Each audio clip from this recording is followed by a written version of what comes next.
Hello बच्चों, कैसे हैं आप लोग। आशा करता हूँ आप लोग अच्छे होंगे, मस्त होंगे। आज की इस वीडियो में बच्चों हम कक्षा 12 के विद्यार्थियों के लिए ज्योग्राफी यानी भूगोल के महत्वपूर्ण अतिलघुत्तरीय प्रश्न लेकर आए हैं, जो 2025 बोर्ड एग्जाम के लिए बहुत ही इंपॉर्टेंट रहेगा। बच्चों ये जो है हमने सभी चैप्टर्स अतिलघुत्तरीय जो मोस्ट इंपॉर्टेंट अतिलघुत्तरीय प्रश्न सभी चैप्टर्स हमने इसमें जो है लिए हैं। तो चलिए देखते हैं। पहला क्वेश्चन है बच्चों, प्राकृतिक पर्यावरण की जो है व्याख्या कीजिए। पहला क्वेश्चन है कि प्राकृतिक पर्यावरण की जो है व्याख्या कीजिए। आइए इसका उत्तर हम देखते हैं। बहुत सरला सरला छोटा छोटा क्वेश्चन है, आप लोग देख लीजिए बच्चों।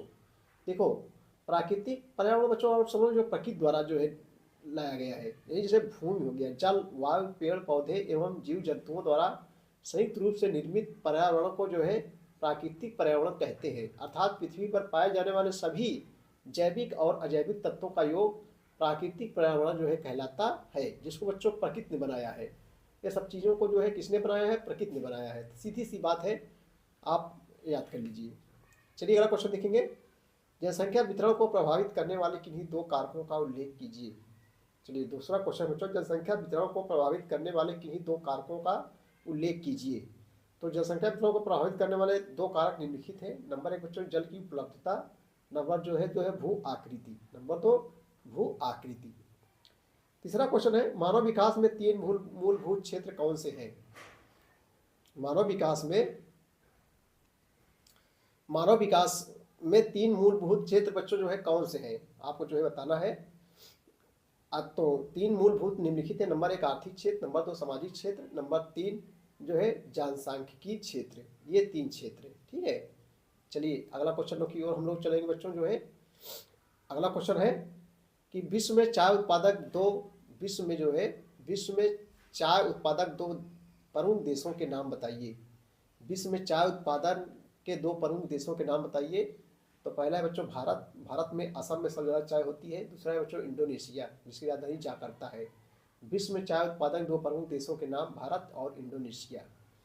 अगला क्वेश्चन है, किन्हीं दो कृषि आधारित उद्योगों के नाम लिखिए, बताइए। किन्हीं दो कृषि आधारित उद्योगों के जो है नाम बताइए। तो उत्तर लिखेंगे हम लोग, वस्त्र उद्योग एवं रबड़ उद्योग कृषि आधारित उद्योग है। वस्त्र उद्योग एवं रबड़ उद्योग। चलिए छोटा छोटा क्वेश्चन है, आप लोग देखते चलिए। अगला क्वेश्चन बच्चों, चतुर्थ सेवाओं का जो है वर्णन कीजिए। चलिए अगले क्वेश्चन की ओर हम लोग चलेंगे। उत्तरी प्रश्न, चतुर्थ सेवाओं का जो है वर्णन कीजिए। आइए इसका उत्तर हम लोग देखते हैं। देखो बच्चों, चतुर्थ सेवाएं बहुत ही विशिष्ट यानी विशेष तथा जटिल प्रकार क्रियाकलाप है, जिनका संबंध बच्चों ज्ञान से संबंधित क्रियाकलापों से होता है, जैसे शिक्षा, सूचना, शोध व विकास से है। ये सब जटिल क्रियाएं हैं। चतुर्थ शब्द से तात्पर्य उन उच्च बौद्धिक व्यवसायों से है जिनका दायित्व चिंता तथा शोध और विकास के लिए जो है नए विचार देना है। विकास के लिए नए विचार देना है। ये सब चतुर्थ सेवाओं के अंतर्गत जो है आते हैं। तो आप बच्चे समझ गए होंगे। चलिए अगला क्वेश्चन की ओर हम लोग चलेंगे। अगला क्वेश्चन है कि उपग्रह संचार से आप क्या समझते हैं। चलिए बच्चों नेक्स्ट क्वेश्चन की ओर हम लोग चलेंगे। उपग्रह संचार से आप क्या समझते हैं? आइए इसका उत्तर देखेंगे हम लोग। देखो, उपग्रह संचार की एक आधुनिक विधा है। इसके द्वारा जो है संचार के अन्य साधनों जैसे बच्चों इंटरनेट हो गया, आकाशवाणी हो गया, दूरदर्शन तथा जो है टेलीफोन सेवाओं का भी नियमन किया जाता है। उपग्रह से प्राप्त चित्रों का उपयोग मौसम के पूर्वानुमान, प्राकृतिक आपदाओं की निगरानी तथा सीमा क्षेत्र की चौकसी हेतु जो है किया जाता है। सीधी सी बात है, बहुत कठिन क्वेश्चन नहीं बच्चों, सरले सरले अतिलघुत्तरीय प्रश्न है बच्चों, और लगातार परीक्षाओं में जो है पूछे जा रहे हैं। यूरोपीय संघ के 4 सदस्य देशों के नाम लिखिए। चलिए प्रश्न नंबर 8 है, यूरोपीय संघ के 4 सदस्य देशों के नाम लिखिए। आइए इसका उत्तर हम लोग देखते हैं। यूरोपीय संघ के 4 सदस्य देशों के नाम बच्चों, पहला है ऑस्ट्रेलिया, दूसरा है बेल्जियम, तीसरा है फ्रांस, चौथा है डेनमार्क। नेक्स्ट क्वेश्चन है, जनसंख्या वृद्धि पर नियंत्रण के 2 उपाय बताइए। अगला क्वेश्चन है कि जनसंख्या वृद्धि पर नियंत्रण के जो है 2 उपाय बताइए। तो जनसंख्या वृद्धि पर नियंत्रण 2 उपाय निम्नलिखित है। नंबर 1, लड़के लड़कियों के विवाह की न्यूनतम आयु सीमा जो है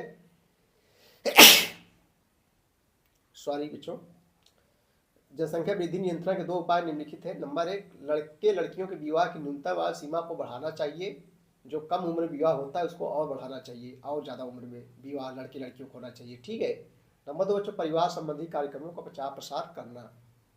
अगला क्वेश्चन देखेंगे हम लोग। चलो बच्चों, अगला क्वेश्चन है, प्रश्न नंबर 10 है, अधिवास के 2 प्रमुख प्रकारों का उल्लेख कीजिए। अधिवास के 2 प्रमुख प्रकारों का जो है उल्लेख कीजिए। तो आइए उत्तर देखेंगे। देखो, अधिवास के 2 प्रमुख कारक निम्नलिखित है। नंबर 1 जो है ग्रामीण अधिवास, नंबर 2 बच्चों नगरीय या शहरी अधिवास।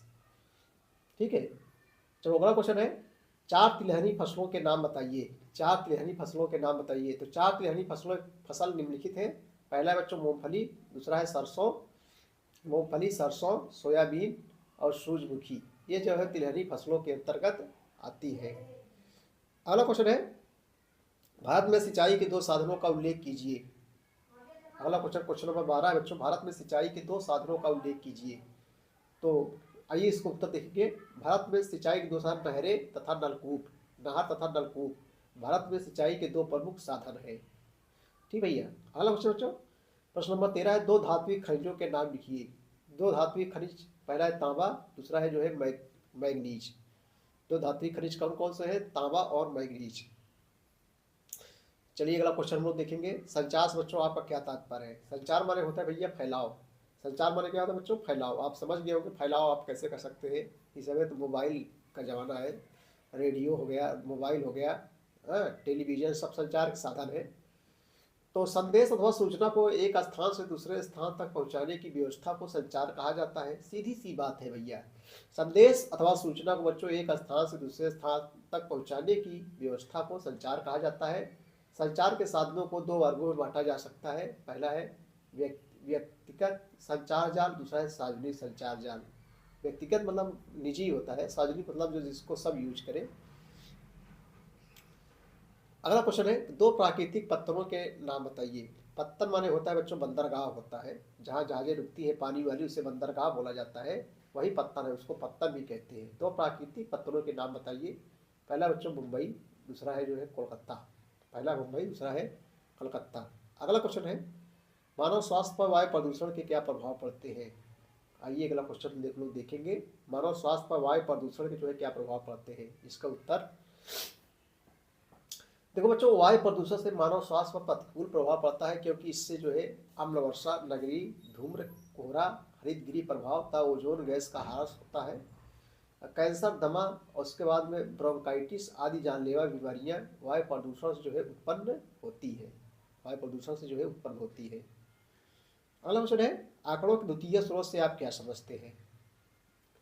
आंकड़ों के द्वितीय स्रोत से आप क्या समझते हैं। तो उत्तर लिखेंगे, वे आंकड़े जिन्हें किसी अनुसंधानकर्ता या संस्था संगठन द्वारा स्वयं एकत्रित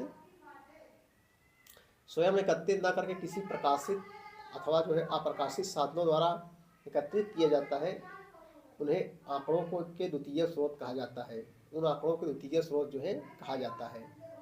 ठीक है। अगला क्वेश्चन है, मापनी का प्रयोग जो है किसके लिए किया जाता है। मापनी का प्रयोग किसके लिए जो है बच्चों किया जाता है। तो उत्तर हम देखेंगे, मापनी का उपयोग आरेख तथा मानचित्रों पर आंकड़ों की माप को प्रदर्शित करने के लिए जो है किया जाता है। ठीक है। तो बच्चों ये थे महत्वपूर्ण 3 प्रश्न।